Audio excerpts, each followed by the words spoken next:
Bonjour à tous et bienvenue dans cette nouvelle vidéo, je suis super content de vous retrouver. Comme vous avez pu le voir dans le titre, aujourd'hui on va parler des idées reçues sur le trading. Ça fait maintenant plusieurs années que je suis dans le secteur du trading et que je vis pleinement du trading, donc forcément j'ai entendu pas mal d'idées reçues de mon entourage et j'ai tout simplement décidé de vous faire une petite compilation aujourd'hui. Alors avant ça, je tiens à vous préciser que mon école de trading est à présent ouverte au grand public. Donc pour toutes les personnes qui veulent se former sérieusement dans le trading, n'hésitez pas à rejoindre mon école. Je vous laisse le lien dans la barre d'infos. C'est vraiment quelque chose qui est complet, c'est un processus qui est juste énorme. Il y a plus d'une centaine de vidéos, plus d'une cinquantaine d'heures de formation et donc vous avez un suivi au quotidien. Donc vraiment voilà, pour les personnes que ça intéresse, n'hésitez pas. Je vous laisse également un lien si vous souhaitez passer un appel pour prendre vraiment voilà, des informations supplémentaires sur le sujet. C'est un appel qui est bien sûr gratuit. Donc voilà, je vous invite tout simplement à regarder dans la description, vous retrouverez tous les liens. Alors en ce qui concerne la vidéo du jour, c'est je trouve une vidéo qui est assez intéressante pour des personnes qui veulent peut-être débuter dans le trading ou pour des personnes qui sont déjà dans le trading. Je pense qu'il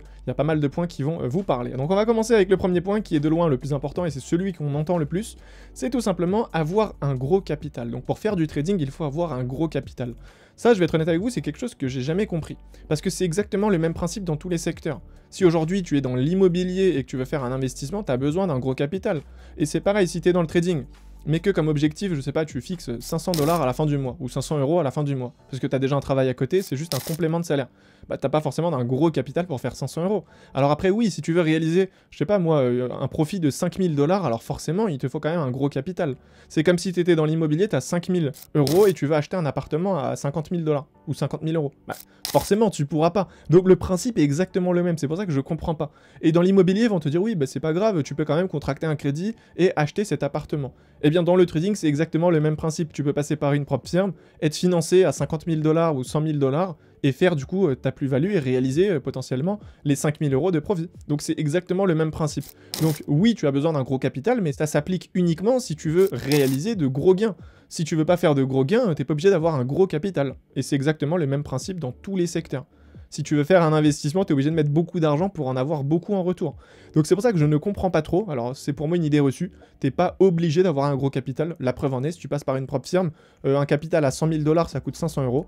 Donc voilà, si tu as 500 €, est-ce que c'est un gros capital? Non, et pourtant tu peux être financé jusqu'à 100 000.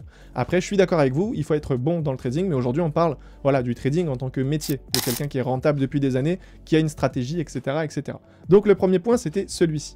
Le deuxième, c'est tout simplement le trading, c'est beaucoup trop risqué. Donc ça, c'est ce que j'ai directement entendu par mes parents quand j'ai commencé le trading. Ils m'ont dit oh, non, non, c'est vraiment une mauvaise idée, t'as mis pas mal de temps à faire un peu d'argent et là tu vas tout perdre, c'est vraiment pas quelque chose que je te recommande. Eh bien, c'est bien, mais vous me dites en fait que c'est trop risqué, mais vous vous basez sur quoi? Le problème, il est là, c'est que énormément de personnes vont parler autour du trading, mais il y a très peu de personnes en fait qui ont des connaissances. Aujourd'hui, le trading, c'est risqué pour quelqu'un qui n'a pas de connaissances. Oui, tu viens sur le marché, si t'as pas de stop loss, tu te fais liquider. Si t'es dans le mauvais sens, c'est terminé, t'as perdu tout ton capital. Mais pour quelqu'un qui a une stratégie et qui sait comment trader, il n'y a rien de risqué. Moi, je vous pose juste une question.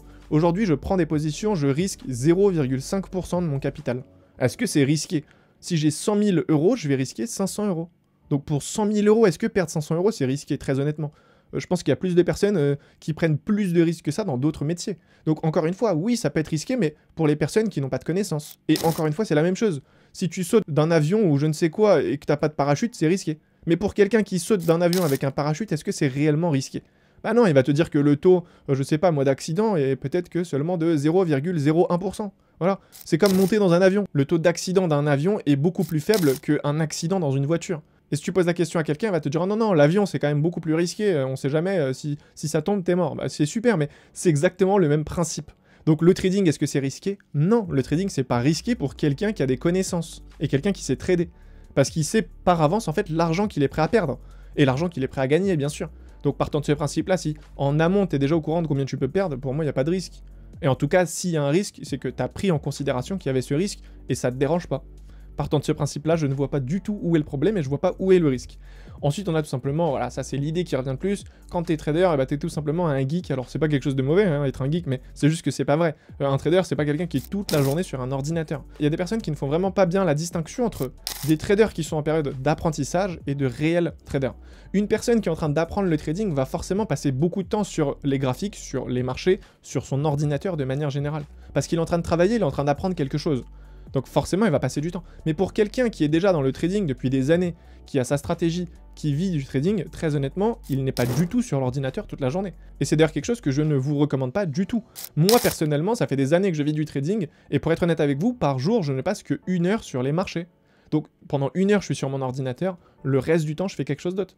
Enfin après, moi, oui, pendant la journée, je suis beaucoup sur l'ordinateur, parce que forcément, je vous prépare des vidéos, mais c'est pour la chaîne YouTube, c'est pas pour le métier de trader.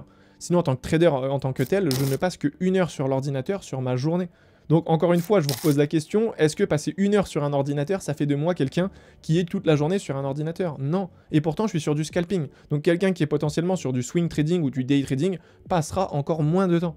Donc après, bien sûr, ça va dépendre de la stratégie de chacun, mais moi, personnellement, je ne vous recommande pas du tout de passer toute une journée sur l'ordinateur. Parce que plus tu es sur les graphiques, et plus tu vas être incité à prendre des positions.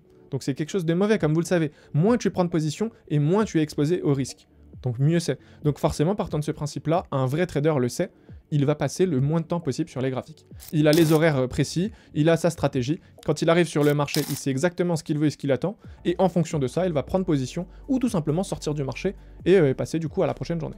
Vous l'avez compris, encore une fois, c'est une idée reçue.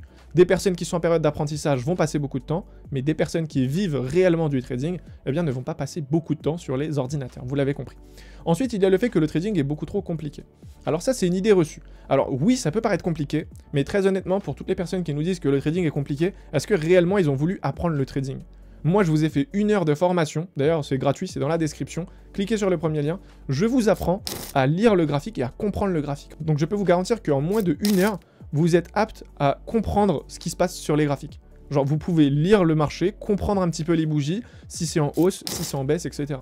Si vous accordez encore 1 heure de plus, je vous apprends la structure du marché. Donc vous savez si on est haussier, si on est baissier. Et partant de ce principe-là, ça y est, le trading, si tu sais lire le marché, si tu sais lire la tendance, ça y est, tu vas remettre 1 heure ou 2 de plus et tu sais plus ou moins maintenant comment te placer, ce qu'il faut éviter, etc. Et si derrière je te partage ma stratégie, bah là forcément tu vas gagner énormément de temps. Mais ce qu'il faut comprendre, c'est que oui, c'est compliqué à première vue si tu ne connais rien.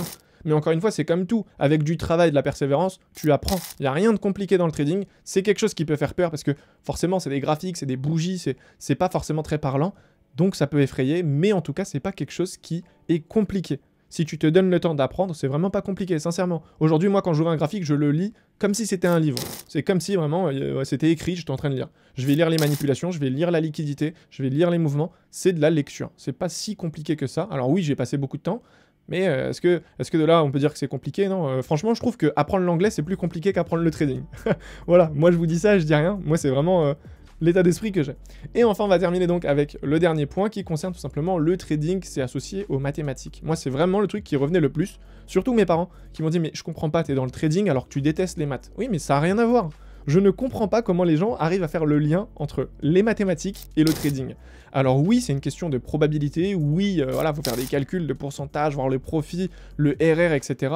Mais on est en 2023. Enfin, tout est automatisé. Tu vas sur Internet, tu as des logiciels exprès pour calculer le taux de risque, pour voir le RR potentiel, etc. Tu n'as plus du tout besoin de te poser et faire des maths. Enfin, à un moment donné, personnellement, j'ai jamais aimé les maths. Et pourtant, le trading, j'adore ça. C'est ma passion, c'est ma vie. Je fais ça toute la journée. Je peux être sur des graphiques. Ça ne me dérange pas.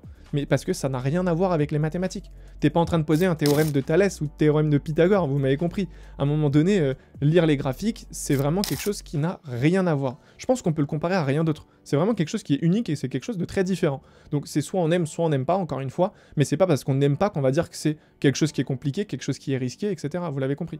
Donc voilà, pour répondre à cette question, le trading n'a rien à voir avec les mathématiques. Il y a juste du coup le fait de calculer les profits à la fin de mois. Et encore une fois, comme je vous le dis, tout est automatisé, tu n'as même plus besoin de faire de calcul. Donc qu'on soit bien d'accord, il faut arrêter à tout prix d'associer le trading aux mathématiques.